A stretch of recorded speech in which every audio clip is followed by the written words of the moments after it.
ትንሣኤን አንድ ማለት የምትፈልገው ማለት የሚፈልጉትን ነገር ይበሉና ደግሞ ዛሬ አብረን ስለዋልን ተመሰጋግነን እንጨርሳለን። እግዚአብሔር ይመስገን። ትንሣኤን ሳስብ መጀመሪያ ወደ ውስጥ የሚመጣው የጌታችን ኢየሱስ ክርስቶስ ስቅለት ነው። ከስቅለት ነው መጀመሪያ የሚቀድመው ወደ ትንሣኤ ሄደው ከተሰቀለ ከሞተ ከተቀበረ በኋላ ይሄንን አባቶቻችን ሲገልጡ በመጽሐፍ ቅዱስ ላይ ያስቀመጡት አንድ የሚገርመኝ ቃል አለ። መግደላዊት ማርያም ትባላለች። እሁድ የትንሣኤ ዕለት ማለዳ ተነሳች። የዮሐንስ ወንጌል ምዕራፍ 20 ላይ ማለዳ ተነስታ ወደ መቃብሩ ገሰገሰች። በተፈጥሮ ሴት ነች። ሴት ልጅ ትፈራለች፣ ጨለማ ትፈራለች። ሊነጋጋ ሲል ነው ሰው አልተነሳም። ቦታው መቃብር ቦታ ጸጥ ያለ ቦታ ነው። ሄዳ ስትመለከት ኢየሱስ ክርስቶስ ስጋው ተኝቶበት የነበረበት ቦታ ላይ የለም። ወዲያው ከፍተኛ ድንጋጤ ይሰማትና ወደነ ጴጥሮስ ወዳሉበት ቦታ እየበረረች ትሄዳለች። ሄድና ለጴጥሮስ እና ለዮሐንስ ጌታን ወስደውታል። ከዛ ጴጥሮስ ብድግ ይልና መሮጥ ሲጀምር ከሱ ጋር ደግሞ ጌታ የወደው የነበረው ደቀ መዝሙር ይለዋል ዮሐንስን ነው። ከኋላው ጴጥሮስ ሲሮጥ ያኛው ደቀ መዝሙር ሮጠና ቀደመውና መቃብሩ ደጃፍ ላይ መጥቶ ቁጭ አለ። ማየት ጀመረ ወደታች። ጴጥሮስ ግን እንደበረረ መጥቶ ቁጭ አለ። ልዩ ልዩ ነው የሰው ልብና አሰራር። እንደበረረ መጥቶ ገባ። ጴጥሮስ ገባና የተልባ እግሩ ልብስ ተቀምጦ ስጋው በቦታው እንደሌለ ጎና እነሳለሁ ብሎ ያለው ጌታ ተነስቶ ወጡ። ከዛ በኋላ ሄዱ። ነይ እንሂድም አላሏትም።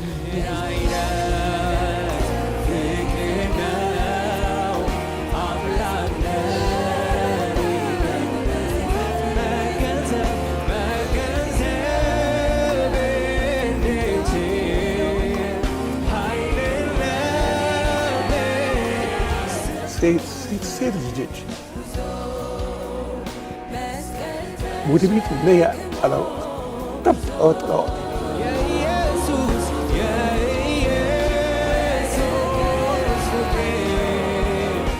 ጴጥሮስና ዮሐንስ ሲመጡ ሄዱ። እሷ ባለች አንቺ ሴት ማንን ትፈልጊያለሽ? ጌታዬ በምድር ላይ ያለ ሲሰብክ ጌታዋ ሲሰቀል ጌታዋ ሲቸነከር ጌታዋ ሲቀበርም ጌታዋ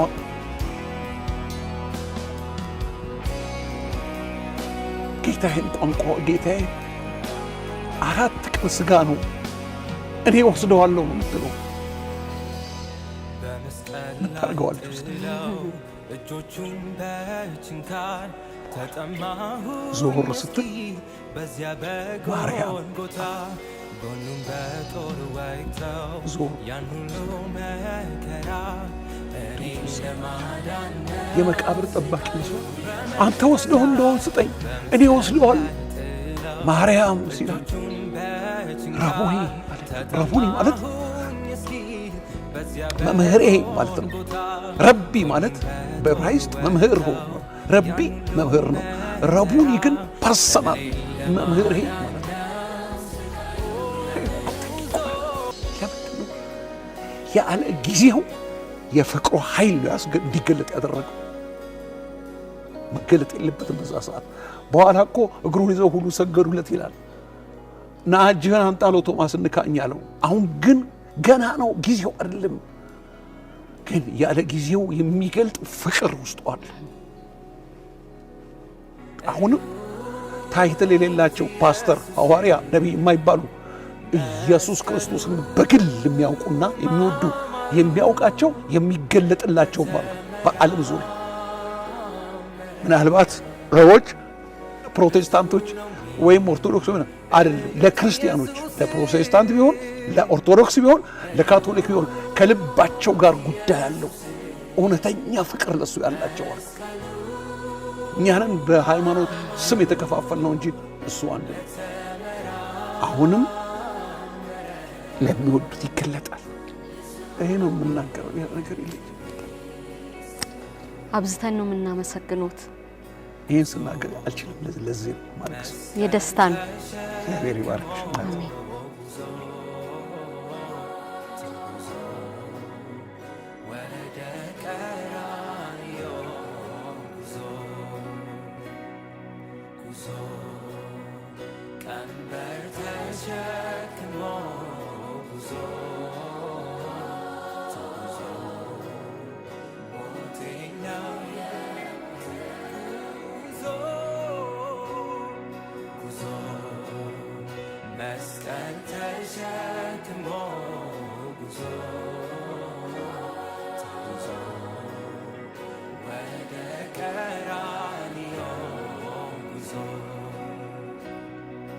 So